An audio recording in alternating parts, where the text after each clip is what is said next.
We're talking orbiters, landers, rovers, a robot that hopped into the darkest craters you can think of, and a spacecraft that grabbed rocks from a place no human has ever touched and brought them all the way back home.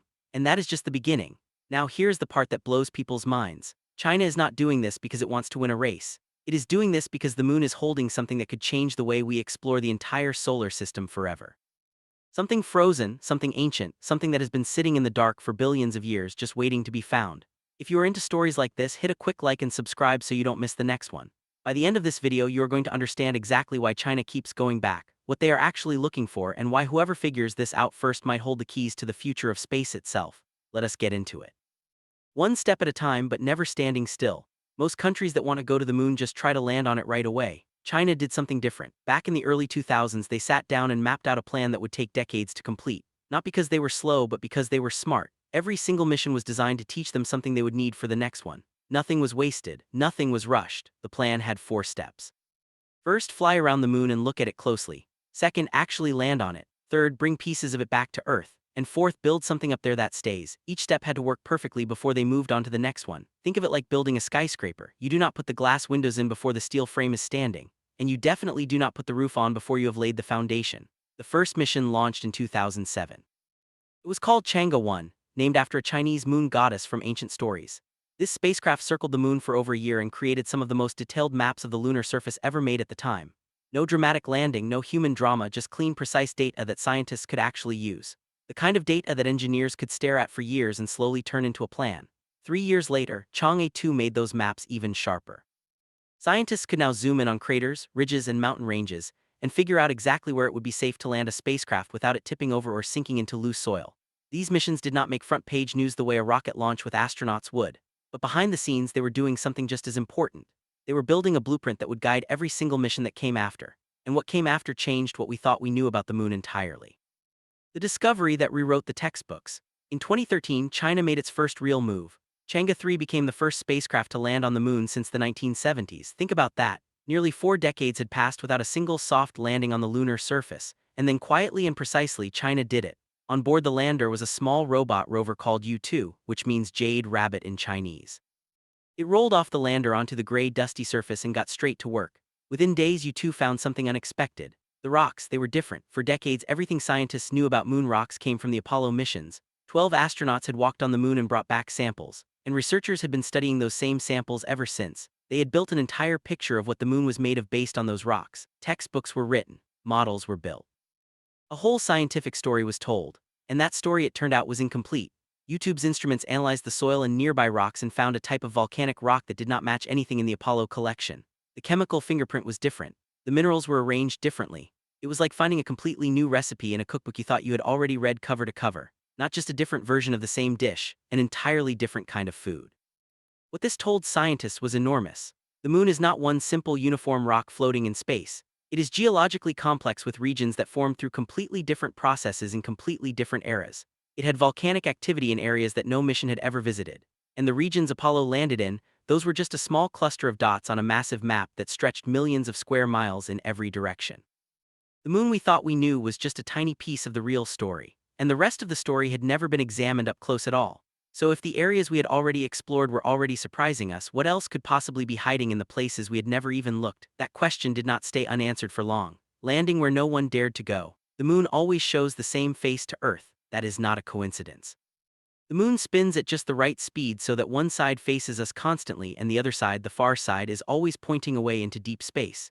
You can stand anywhere on Earth, look up at the moon every night for your entire life, and you will never once see what is on the other side of it. Not even with the most powerful telescope ever built. Landing on the far side had long been considered basically impossible. The moment a spacecraft touches down there, it loses contact with Earth completely. There is no line of sight, no way to send commands, no way to receive data, no way to know if something has gone wrong. It is like trying to talk to someone locked in a soundproof room with no windows, no phone signal, and no way to knock on the door. China solved this in one of the most elegant ways anyone had ever thought of. Before even launching the lander, they sent a small relay satellite and parked it in a carefully chosen orbit beyond the moon where it could see both the Earth and the far side at the same time. Now signals could bounce between the lander and Earth through the satellite like a trusted messenger running back and forth between two people who cannot see each other. Simple in theory, incredibly hard to execute. In 2019, Chang'e 4 landed in a crater called the South Pole Atkin Basin. This is one of the biggest impact craters in the entire solar system. It stretches more than 2,500 km across. To put that into perspective, that single crater is roughly the size of Western Europe. Scientists believe it is so deep and so old that it may have punched all the way through the moon's outer layer and exposed material from deep inside the lunar interior, material that had been buried since the moon first formed. Then in 2024, Chang'e 6 did something even more astonishing. It did not just land on the far side, it landed. Scooped up about 2 kg of ancient rock and soil, sealed it inside a container, fired a small rocket off the lunar surface into orbit, docked with a waiting spacecraft circling overhead, transferred the precious cargo and flew it all the way back to Earth. Every single one of those steps had to work perfectly. None of them had ever been attempted from the far side before. The rocks that came back were about 2.88 billion years old and showed clear signs of volcanic activity far later than anyone had predicted. The moon did not go quiet as early as scientists believed. Its geological story ran much longer and much stranger than the textbooks had ever captured. And with each new sample, each new landing, each new rover, the picture kept getting more complicated and more fascinating. But here is the thing. As extraordinary as all of that was, it is still not the main event. The real prize China is chasing is at a completely different part of the moon entirely. What is hiding in the dark? Walk outside on a clear night and look at the moon. Now picture the very bottom of it, the South Pole. On Earth, the poles are cold and covered in ice. On the moon, the South Pole is something far stranger and far more extreme than anything you would expect. Because the moon barely tilts on its axis, sunlight hits the South Pole at a very low angle, grazing across the surface like a flashlight held nearly sideways. Some craters near the pole are so deep that the walls around them block out every ray of sunlight completely. Not for a day, not for a season, not for a century. Some of these craters have been in total darkness for more than 1 billion years. No light has touched their floors since long before any life existed on Earth. Inside those craters, the temperature drops to minus 200 degrees C, that is colder than the surface of Pluto. It is one of the coldest natural environments in the entire solar system. But here's what makes that cold incredibly exciting. Scientists believe those freezing, pitch-black crater floors are storing frozen water ice. No light has touched their floors since long before any life existed on Earth. Over billions of years, comets and asteroids carrying water slammed into the moon. Most of that water burned off, evaporated, or drifted away into space. But in those permanently dark craters at the South Pole, the water had absolutely nowhere to go. It just stayed there, frozen solid, perfectly preserved for hundreds of millions of years, like food kept in the back of a freezer no one ever opens. Now think about what water actually means in space. Water is made of two things, oxygen and hydrogen. Oxygen is what astronauts breathe. Hydrogen is one of the most powerful rocket fuels we have ever developed. If you can dig up that ice, split it apart, and convert it into breathable air and usable fuel, then the moon stops being just a destination. It becomes a gas station, a supply depot, a giant fueling hub sitting right next to Earth, ready to send spacecraft deeper into the solar system without having to haul all that heavy, expensive fuel up from Earth's surface. Getting anything off the ground on Earth costs a staggering amount of money because our planet's gravity is so strong. The moon's gravity is only about 1/16 of Earth's. Launching fuel from the moon into space would cost a fraction of what it costs from home. Future missions heading to Mars or to the moons of Jupiter or even further out could stop at the moon, fill up and continue onward. The moon could become the world's first off-planet supply station. And whoever builds it first will have a head start on everything that comes after it for generations. This is why the South Pole matters. This is the real reason China keeps going back mission after mission, year after year. The robot that jumps into darkness. To actually find and confirm that water ice, you cannot just orbit above and make educated guesses. You have to go into those dark craters directly. But normal rovers run on solar panels. No sunlight means no power, and wheels cannot handle the sharp, jagged, completely unpredictable terrain inside a crater that has sat undisturbed for 1 billion years. China's answer to this problem is a mission called Chang'e 7, currently planned for launch in 2026. It is the most technically ambitious lunar mission China has ever attempted, and it comes with something that has never been used before in the history of lunar exploration: a small robot that can jump. Instead of slowly rolling across the surface on wheels, this hopping probe can leap directly into the permanently shadowed craters. It carries instruments that can detect water molecules in the air and soil, sniff out hydrogen signatures, and analyze frozen deposits embedded deep in the ground. It goes in, does its work, and gets out of places that would destroy a standard rover within minutes. Think of it like sending a frog into a dark cave instead of trying to drive a car down there. Nimble, fast, and built for a place where nothing else can go. The full Chang'e 7 mission also includes an orbiter circling the South Pole region from high above, mapping the terrain and relaying signals back to Earth. A lander will touch down on stable ground near the pole. From there, a rover will drive across the surface, studying the soil composition and scouting targets for the hopping probe. All four components work together as a single coordinated team, constantly feeding information to each other and back to the scientists waiting on Earth. If Chang'e 7 returns with clear confirmation of large water ice deposits sitting in those ancient craters, it would rank among the most important discoveries in the history of space exploration. Not just scientifically exciting, but practically world-changing because it would prove that everything humanity needs to begin living and working beyond Earth is already sitting there waiting, billions of years old and perfectly preserved.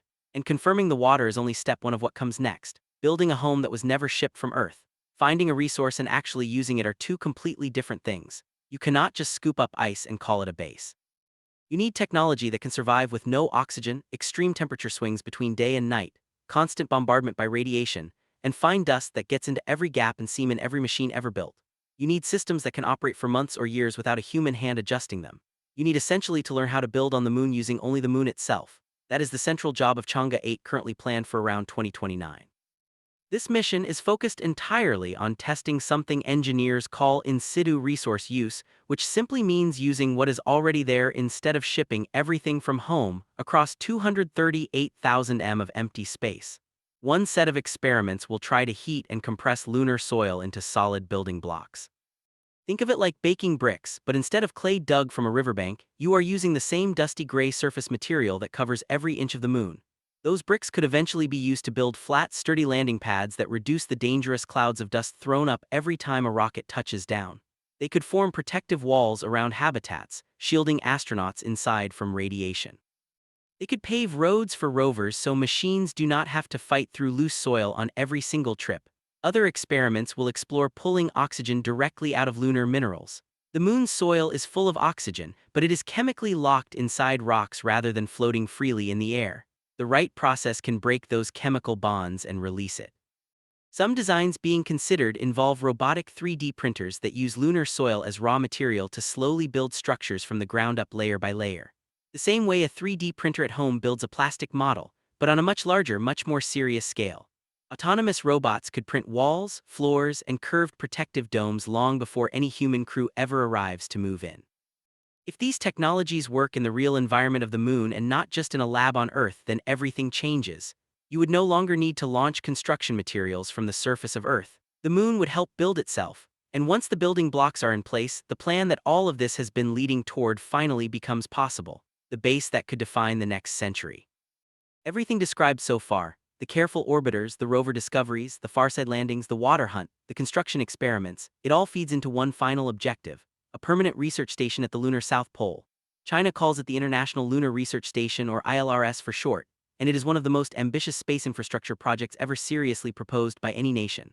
The construction plan is set to begin in the early 2030s. Robotic missions will arrive first, delivering power generation units, communication towers, and scientific laboratory modules. Machines will handle the hard, dangerous early construction work before any astronaut even boards a rocket heading that way.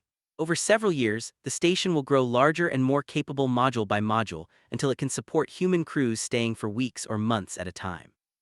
China is also inviting other countries to be part of this project, and the response has been significant.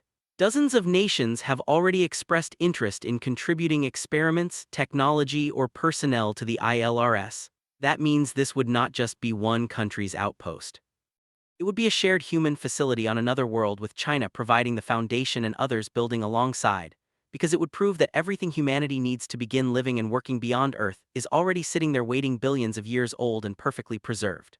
On the crewed mission side, China has been steadily testing everything needed for astronauts to reach the lunar surface before the end of this decade. The Long March 10 rocket, powerful enough to lift about 27,000 kg into lunar orbit, successfully completed a key low altitude test flight in early 2026. The Mango crewed spacecraft passed a critical emergency abort test around the same time, proving it can keep astronauts safe even if something goes wrong during launch. 2 rockets will be required for each crewed lunar mission. One carries the crew in their spacecraft, the other carries the lunar lander. They meet in lunar orbit, dock together, and then 2 astronauts climb into the lander and descend to the surface.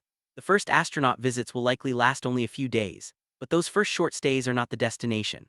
They are the proof of concept, the rehearsal, the moment humanity confirms it can put people on the moon safely and bring them home again, paving the way for stays that get longer each time until they are not stays at all but permanent assignments. Because the moon's low gravity makes launches cheap, its potential for fuel production makes it a strategic launch pad. Its unique far side offers radio silence perfect for astronomy, and its position in space makes it the ideal first stop for any mission heading deeper into the solar system. The first group to build lasting working infrastructure there will not just win a competition. It will set the terms for how every future mission beyond Earth is planned, funded, and executed for decades to come. And right now, piece by piece, mission by mission, rover by rover, China is laying that foundation on a surface that once looked like a closed chapter in human history. The moon was never a finished story. It turns out it was only the introduction. If this changed how you think about the moon, hit that like button and subscribe so you never miss what comes next. Turn on notifications because this story is far from over and we will cover every major update as it happens. Now, I want to hear from you in the comments. If a moon base is up and running by 2050, would you actually sign up to live there?